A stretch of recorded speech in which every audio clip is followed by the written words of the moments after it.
Bonjour à tous. Un tuto aujourd'hui pour présenter l'outil Système32 qui permet de faire donc des usinages au Système32. Il se situe dans le menu de pictogramme VMSUP ou également dans Extension, VMSUP Extension. On peut le mettre dans ce menu texte. L'outil est extrêmement simple d'utilisation. Je lance cet outil. En un clic, on va indiquer à la fois la face sur laquelle on va percer, l'arête suivant laquelle on va percer et le point de départ à partir duquel on va commencer à percer avec la valeur de perçage. Je suis ici sur une arête, ici sur une autre arête et enfin une troisième. Dès qu'on y est, on clique, le perçage se fait. Je vais percer de ce côté-ci. Je vais percer ici et je vais percer là. Donc c'est extrêmement simple d'utilisation. Lorsque j'appuie sur la touche majuscule, j'ai les trois touches de fonction qui apparaissent, CTRL, Tab et Alt. On va les voir. Regardons d'abord la touche CTRL. Ici je suis d'un côté, ici de l'autre côté. Si j'appuie sur CTRL, je vais me mettre au milieu. Je rappuie sur CTRL, je reviens d'un côté ou de l'autre côté. Si je suis en bas et que j'appuie sur CTRL, je vais me mettre parallèlement à cette arête, au milieu. Et si je clique, je vais faire mon perçage. Je rappuie sur CTRL, je vais me mettre en bas.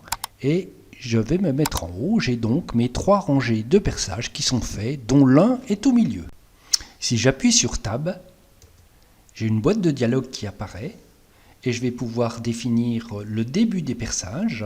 Là, je suis au Système32, je vais par exemple me mettre à 256, valider.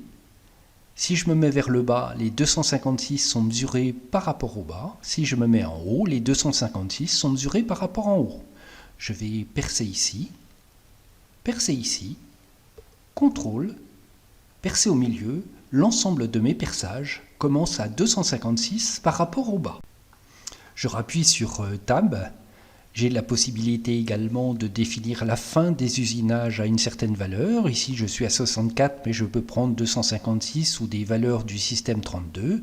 Je vais remettre le début d'usinage à 64. Je peux définir ma profondeur de perçage. Ici, il est à 8 mm. Le décalage, mes perçages se font à 37 de l'arête. On va voir qu'on peut le changer. Je peux également définir le pas de perçage. Ici, je perce tous les 32. Je peux par exemple percer un trou sur deux. Je valide et je viens ici. Je perce un trou sur deux. Je rappuie sur Tab et je vais par exemple faire 3 trous sur 3. Je fais 3 trous sur 3. Je clique ici. Je perce donc 3 trous. Je saute 3 trous. Je perce 3 trous.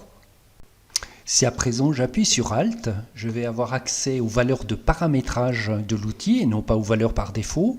Par paramétrage, on entend le rayon de perçage qui est ici 2,5, mais je peux changer le nombre de segments qui définit chacun des cercles. Le début ou la fin d'usinage, je peux être soit au Système32, soit donner une valeur. De la même façon pour la fin d'usinage. Et le décalage, on peut se mettre soit à 37 mm, soit systématiquement au milieu, soit de façon libre. Je vais me mettre de façon libre et là je vais par exemple pouvoir percer à 100 mm de mes arêtes. Je valide et je perce donc 3 trous sur 3 à 100 mm de l'arête et à 100 mm de l'autre arête. Si je fais un clic droit souris, je peux annuler le dernier perçage, annuler et refaire avec de nouvelles valeurs. Nouvelle valeur correspond à la touche tabulation, paramétrage à la touche Alt. Je peux sauvegarder les valeurs et les paramètres qui seront donc rechargés au nouveau lancement de l'outil Système32, soit sortir de ma commande. Les valeurs par défaut de l'outil Système32 sont stockées sous VMSUP Extension param. J'ai un fichier qui s'appelle Système32 param.txt qui est un fichier texte, début et fin d'usinage au Système32, profondeur des trous, distance par mont, nombre de perçages, 1 sur 1 ici, nombre de segments pour définir les cercles et enfin rayon du perçage.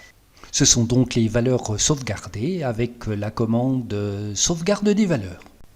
Voici comment utiliser l'outil Système32. Bonne utilisation de cet outil et de l'ensemble des extensions VMSUP. À très bientôt.